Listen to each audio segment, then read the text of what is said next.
I'll just introduce myself first. I'm Wei. I'm the main leader of the Chudio Community Club at my school this year, and we're really trying to help each other explore our passions and interests by connecting with each other and also the wider community. So today we're doing that with a very distinguished young person in STEM. He's a mechanical engineering student at the University of New Brunswick and a 2017 Schulich Leader, Nathan McNally. So I guess my first question is just how, oh, sorry. Does UNB engineering have any unique or like outstanding features? And yeah, what are some special stuff for its undergraduate students? I think probably one of the best things about UNB engineering is like the university is big enough. Like it's one of the second biggest university in Atlantic Canada. So it's big enough to have a really good course offering and a wide breadth of experience in the faculty, but also small enough that your class sizes are smaller. Okay. Like in mechanical, it's around 60-ish people for a typical mechanical class. And you can actually, if you put the effort in, you can get to know your professors. And a lot of the professors care about student success. So that's a really big thing too. It's also, there's also the technology management and entrepreneurship program that you can do through engineering if you're interested in business. And that's generated some really cool companies, such as Dash Energy, which is a thermal energy storage company that pairs with a heat pump for thermal storage in your home, and they're doing really, really well. They came out of that program, and a few other really cool companies came out of that program. So if you're interested in that, yeah, and then there's lots of cool research depending on what you're interested in. There's cool research going on at most universities, so you kind of find out what the expertise of the different faculties are, then it's a good place to start. But there is lots of really cool cutting edge stuff going on at UNB. Okay. Yeah, I'm also really interested in like the thermal energy storage. Do you know where they're operating now? So yeah, they're operating out of Fredericton. Okay. So they're mostly serving New Brunswick. So they actually, well, some of their first trials are actually with in Prince Edward Island, but they're getting connections with different utilities across Atlantic Canada. I think internationally as well, they're developing with different connections with different utilities. So that's one really cool company that came out of UNB engineering. Okay, that's really interesting. Okay. So I guess the next question is for students who are wondering about different degrees and majors. What's mechanical engineering like in university? And I guess there's like a lot of mechanics and physics. Is there more than just like the academics, like the courses in specific to the major? Yeah, so one thing in terms of different streams, because the undergraduate degrees are accredited through the across the country, the content will be pretty similar with the mechanical engineering degree wherever you go. So it's a lot of, but there will be different emphasis based on the expertise of the university. So mechanical is a lot of like forces and machines, like solids analysis and stuff like that. But then also like materials and strength of materials. And then you also get a little bit into chemical engineering, so looking at fluids and heat transfer and thermodynamics, and then also a little bit into electrical engineering, so some circuit stuff and motors, and so kind of getting enough understanding to be able to collaborate in those areas. There's a lot in terms of UNB. There's 3 streams. So there's the straight mechanical program, and then there's also You can take additional courses to do either the mechatronics stream, which gets a bit more into the electronics and robotics side of things, and then there's the biomedical stream. Okay. So that's biomedical is one of the areas of research that UNB is really at the state of the art. There's some really cool stuff at the Biomedical Institute at UNB, both from the mechanical and the electrical engineering side of things. There's also a lot of expertise in materials such as metal 3D printing, cold spraying, alloy development. And then there's also a significant fluids and computational fluid dynamics research group at UNB Mechanical Engineering. And then there's also some profs doing research in like controls, manufacturing, robotics, and other stuff like that. But I'd say biomedical materials and fluid dynamics probably being the three main areas for mechanical engineering. Okay. Yeah, I guess very many options. Yeah. Yeah. Another cool thing is there's a lot of courses have design projects paired with them. So you end up doing a small design project most semesters. It's paired with different courses. Like one paired with our CAD course, so it's kind of more basic design, and then getting more advanced with like more of a thermodynamics based one this past semester. And then there's obviously your final year big capstone design project. Okay, I see. Probably the best way in terms of content, if you look up like at any university, go on to like the program website and go to if you can find the list of courses, required courses, or the course matrix, like a recommended program, and just read through the courses and the course descriptions. That's probably the best way to find out what's included. Right. Yeah. Okay. And what about in co-ops and like internships? What's mechanical engineering like there? Maybe you could talk about your past co-ops. So I actually didn't go through the co-op program. My work experience is outside of the co-op program, but I've heard good reviews of the co-op program, especially if you're willing to travel around. So my work experience is the first summer I worked at Stantec, which is they're at the local office, which is a consulting firm, working on steam system design. So got to help with some technical drawings and steam system component selections. And it's really cool because they had a 3D model of the whole tissue mill that they were working on. So I got to zoom around through the 3D model and checking things, making sure the drawings match the model. And so it's pretty cool to see how the design of a big industrial plant works. Second summer, I was working with MB Power, the electricity company for the province. So that was really cool because I got to visit almost all the power plants in the province. And then mostly doing pipe hanger inspections. So what they use to absorb the movement when the pipe gets hot and gets bigger and shifting. It's all hung on springs to absorb that. So making sure those are all working properly. But then also doing some work with some of the technical drawings and good exposure to the reliability and how things are kept running. Because a lot of engineering goes into keeping things running after they've been built and preventing things from going wrong. Reliability engineering is not as flashy, but definitely important. And this past summer, I was working as a summer research student. So that was funded through the NSERC Undergraduate Student Research Awards. So I was working with one of the profs who does a lot of nanomaterials and composites research.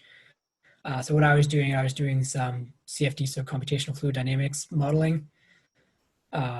So working with high pressure cold spray, which is using high pressure gas and supersonic nozzles to accelerate metal particles really fast so that they bond on impact.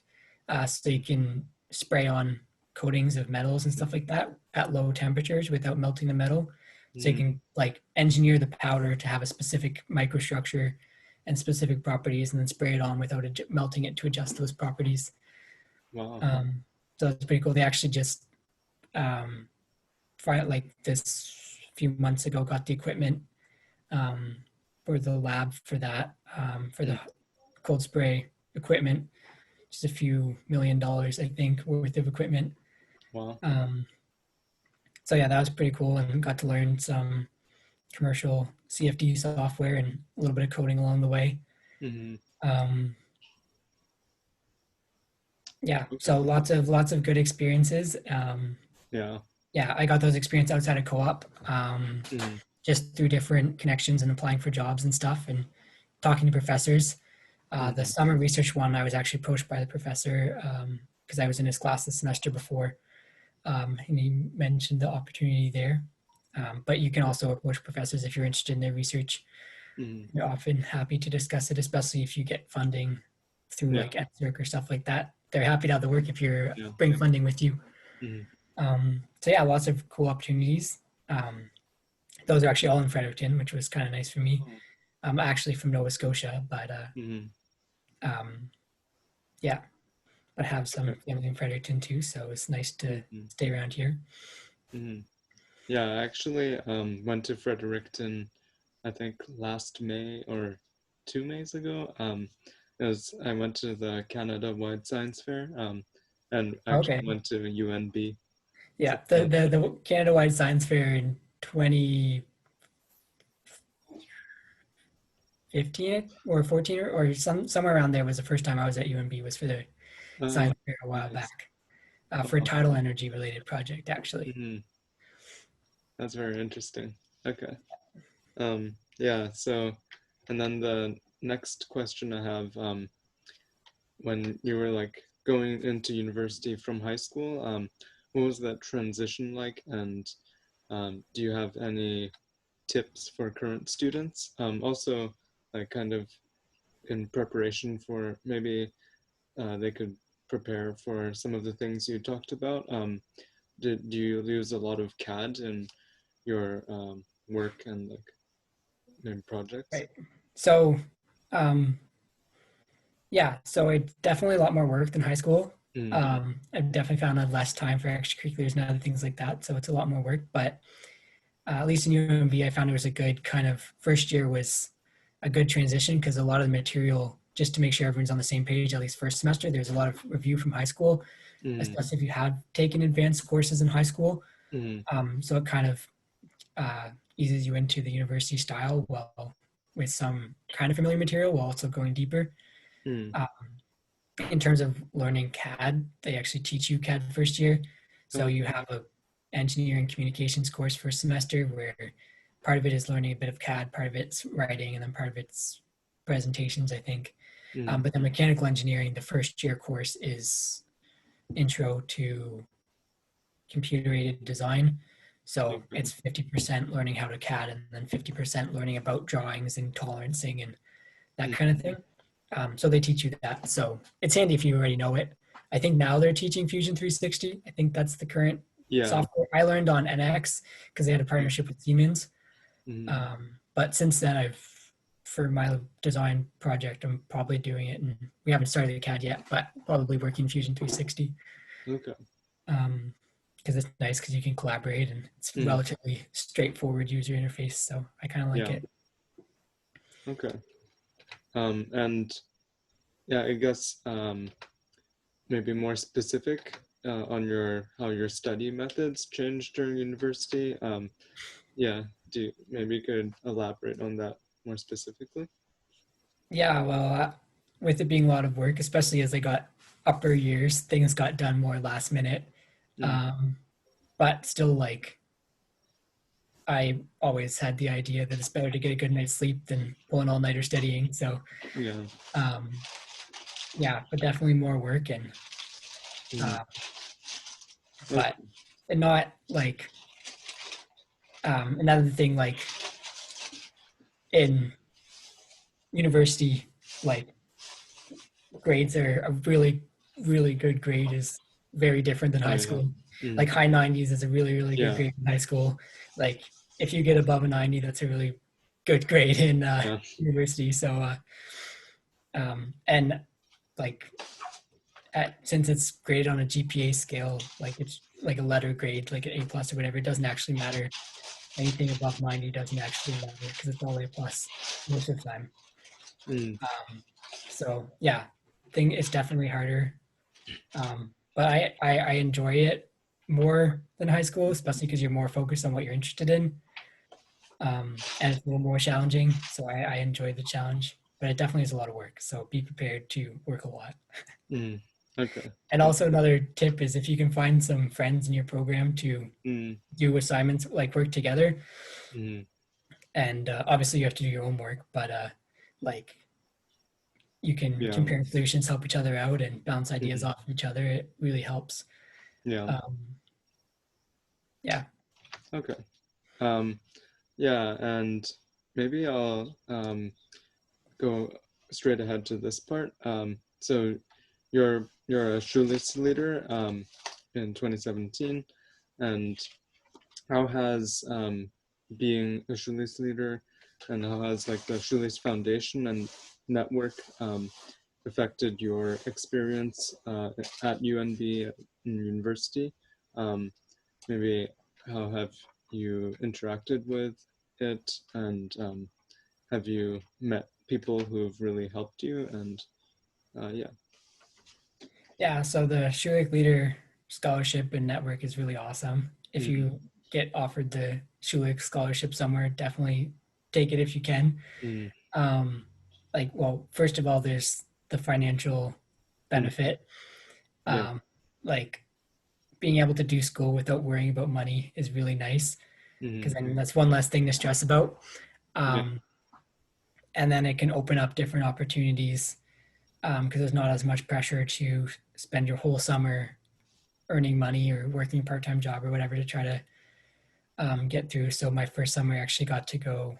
I found this cool like study adventure program in Iceland where you Oh. took a few classes and learned about geothermal and hydro and got to visit some power plants there, but well, and also doing some hiking and camping and other fun stuff. So it kind of opens up opportunities like that. Mm, It's also cool to interact with the other Schulich leaders at the university. yeah. So there's, I guess since there's two per year at any given time, there's like 8 to 10 kind of at the university with some alumni still around as well. So it's always inspiring to see what everybody's up to and Mm, lots of really inspiring people yeah. kind of being like, oh, I could actually do this, like have this idea and like people getting excited about different things people are doing. So it's really encouraging to kind of be in that environment.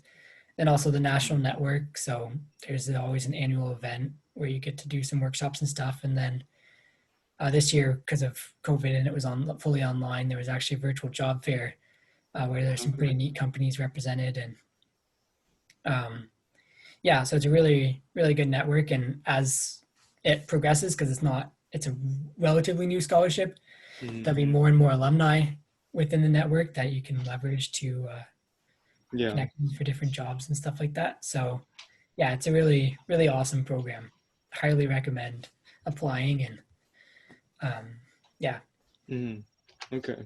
Yeah. Thanks. And maybe we can talk about the water project, UNB Water Project you started. I thought that was really, really amazing.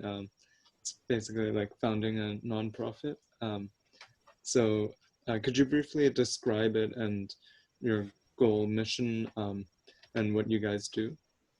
Yeah, so in my first year, Mm, um, I was at a Engineers Without Borders Club meeting, and they uh, had someone from the local First Nations community come in, mm, um, and I asked about like, is there anything like any engineering challenges that mm, are big issues? So he mentioned water and housing being two big challenges.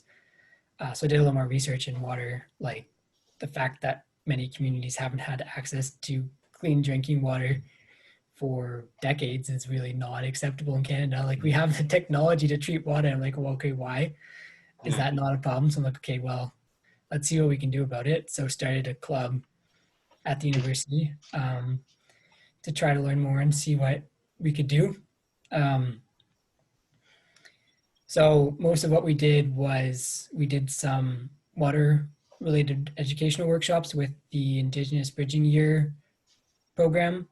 So that was pretty cool.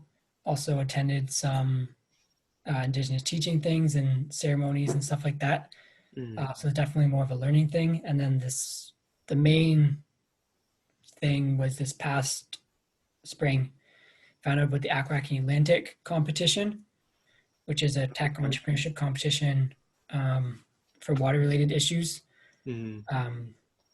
This year there was one in Atlantic Canada, one in BC, and one in the prairies. And then this year there's one in Quebec, I think. So like that was and one of the challenges was how can we create tools to help small rural and Indigenous communities manage their water systems in a sustainable and culturally appropriate way. So that fit really well with what we were trying to do. So we hopped on board that. And so the project and a kind of idea we came up with is looking at remote communities and off-grid communities where diesel power is the main source of power and realistically will likely be the main source of power for a while yet. There's lots of cool projects supplementing the diesel to reduce diesel demand. But with a totally off-grid community, you need something for when it's not sunny and not windy. So we're working on looking at using the waste heat from the diesel generation to distill water to try to create a simple system to create fresh water using distillation, using the waste heat from the diesel generation. Because since it's a power cycle, you're losing about 60-70% of the energy as heat of the fuel. So there's actually a lot of available heat. And then another side benefit is since you're collecting the heat, you can use some of that heat in the community for heating community buildings and stuff like that. So lots of added benefits there. So we came third in the finals in September. So, and we'd also come in the top 5 in the semifinals in the summer. So from those two, we got $12,000 worth of funding for the project. So we'll be using that for prototyping, mostly to build a prototype and also to get a spot in a local startup incubator. So then me and some of my peers are working on the project through our senior design capstone project through the technology management and entrepreneurship program that I mentioned earlier. So there in that program, you can pitch an idea with a team and they'll take up to 5 teams every year. And you can pursue your idea in that. It's still an engineering capstone project. So there's a lot of technical work you have to do and design work, but it's also the business side of things and approaching it kind of designing a business from a scientific method kind of point of view. So it's a really interesting process. And through that, there's access to, you have to pitch for it and show how you're going to use it, but there's access up to another $10,000 for funding for both prototyping and commercialization. So that really can help companies like Stash Energy launch and then bring their ideas to the next level. And then there's also a master's program that's kind of just that course, but like full-time. So a lot of the really successful companies that have come out of the program, they started as this undergraduate design project. They continued it through the master's program and then went from there. So from that, like the first round of funding, it's like 1,000, then 4,000, then 5,000. So our current budget for our prototyping is around $15,000. The other projects, so outside of that program, most of the projects are client-based. So mechanical engineering, some of them are for some of the profs. Other ones are for local companies. And same with a lot of the other disciplines. There's not very much budget for the regular projects, unfortunately, but you can still do some pretty cool stuff. And a lot of times, like if the client wants something built, they'll help pay for it. So that's pretty cool. But yeah, it's been a good experience through the teaming program, getting a little bit of the business knowledge and Mm-hmm. and also the support and for excited to build a prototype in the next 2 months. So it's Yeah. gonna be a lot of work, Mm-hmm. but it'll be a really cool experience because Mm-hmm. we're to build a prototype of the multiple effect distillation system and get it working, and it'll be quite be very Wow. satisfying to have a complete working design by the end of it. Mm-hmm. Wow, that sounds amazing. Yeah, I guess must have been like a lot of work, the water project. Um, did you did it like what's the journey been like? Were there many Yeah. times where you felt like you didn't know what the next step should be? So yeah, it was a lot of work, and it Mm, was hard, like making connections and getting places. And like in my second year, I was really busy, so we mm, didn't really do much as a club because most of us were busy, and there wasn't like it takes a lot of effort to really do something. yeah. So it's definitely discouraging at times, seeing like, okay, I really want to do something to this problem. We have the technology, but um, Mm, right now all we're really able to do is a few workshops. yeah. Um, so that's why I was so excited with this competition to really kind of focus on the engineering side of things, and um, Mm, finally like a way of kind of getting into actually doing something. But yeah, it's definitely hard, and but like partnerships and connections or competitions or whatever it is are really helpful. But it's definitely tough getting something started. So my advice would be, if you're interested in doing something, it's definitely easier if you can partner with something that's already going on, or hop in with something mhm. that's already established. Though, like if you do want to start something new, that's also really cool. But it's definitely easier to work from something existing. Okay. Yeah. Thanks so much. I think that's all I have. Yeah. Uh, Thanks so much for your time. That was really helpful and insightful. And hope you had a nice, happy New Year. Uh, Thanks. and yeah, hopefully we'll talk another time. Yeah, and good luck with your decision making about universities and Mhm. applications and all that. Yeah. Thanks. Bye. Bye.